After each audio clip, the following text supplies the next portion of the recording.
dorm competition run, and so we did have separate rates. I mean, as a university as a whole, there was 129,400 pounds of recyclables collected during the 8 weeks of recordable competition.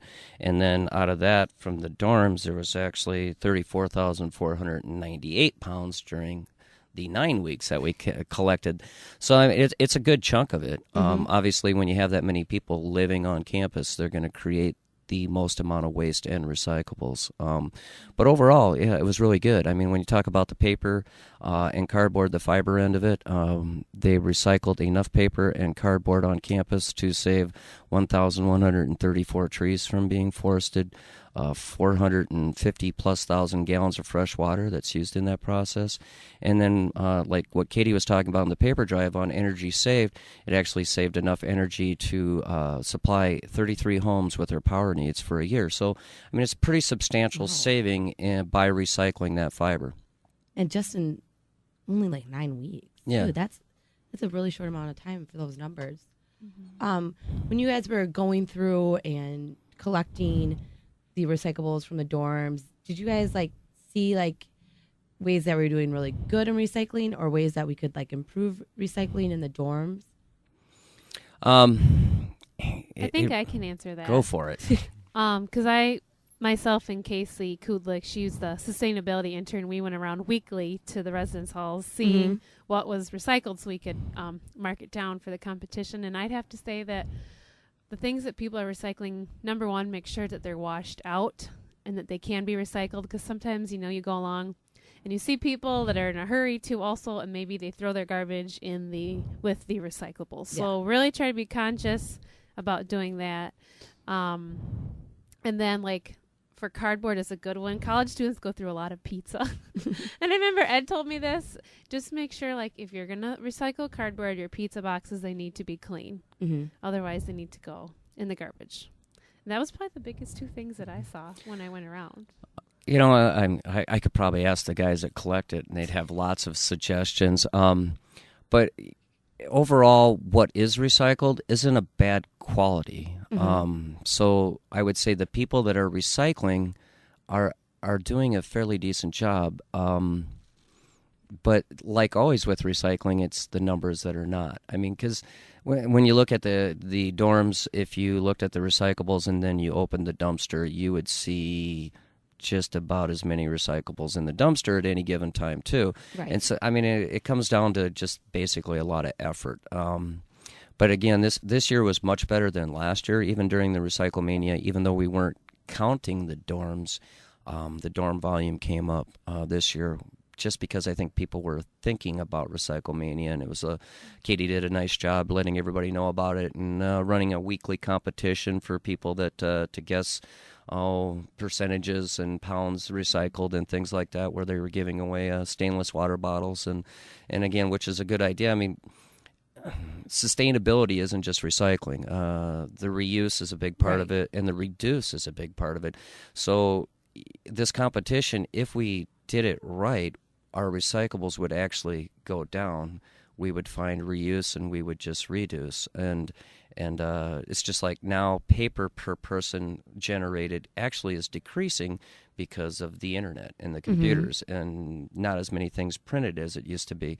So you'll see the recycling weights should be actually decreasing over time as other things come up. I mean, the university right now is looking at a digester out at the university farm, and if that happens, they will be looking at collecting all the food waste from the campus and taking it out there for that. So that'll actually divert a lot of volume that's actually going to a landfill right now and putting it to a useful purpose.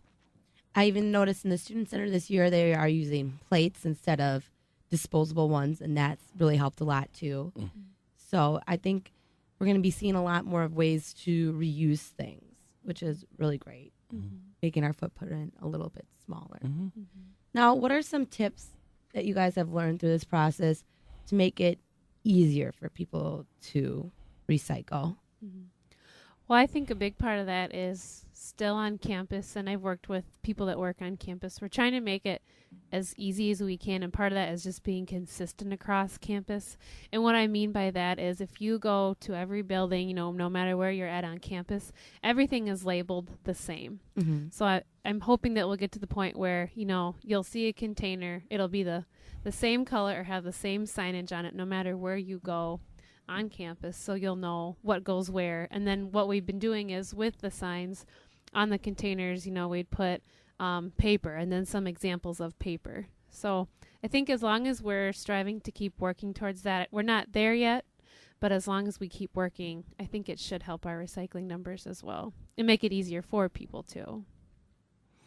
And I'm a firm believer in just education. I mean, as much as you can talk to people about recycling and letting them know what kind of resources it saves, or what help they're doing for the environment, and how to properly recycle, it makes a heck of a difference. Mm-hmm. If it can be in their mind, if they learn it once, it can kind of be in the background. Maybe they'll only glean a couple things off of it. I do a lot of presentations and tours, and mainly kids, and it's always amazing the little thank yous I get on some of the items that they actually remembered me talking about, mm-hmm. and always surprises me that they actually were paying attention. Well, I think it was really great to see you guys get out there. I'm really proud of the campus. We want to say thank you to you guys for doing your part. Thank you to Katie and Ed, too, for really making this RecycleMania count this year. I'm looking forward to next year already to see where we're going to be at. Mm-hmm. From the sounds of it, we're almost in the top 50 out of all the schools. Mm-hmm. So we did a really great job, and I think we really reduced our footprint. So any last words you guys want to leave us with? I'd like to give a quick shout out to the people who live in Melcher, because they won the pizza party contest that Ed graciously donated Domino's Pizza for. So on Wednesday night, 9:15 in Melcher, anybody that lives in Melcher can come down for some pizza. Oh, awesome. Mm-hmm. Don't forget to wash out those pizza boxes, though. Yeah, and just to kind of give you a comparison, it was 12.37 pounds per person in the dorms, but Melcher averaged over 17 pounds per person. So they're kicking butt. So they really did. And that was an all-guys dorm. Mm-hmm. So, wow. Mm-hmm. What are you trying to say? I don't know. I'm just saying. They eat a lot more pizza, so they must be washing out their boxes. That's it. All right, guys. Well, that's been Brittany with another edition of Public Affairs.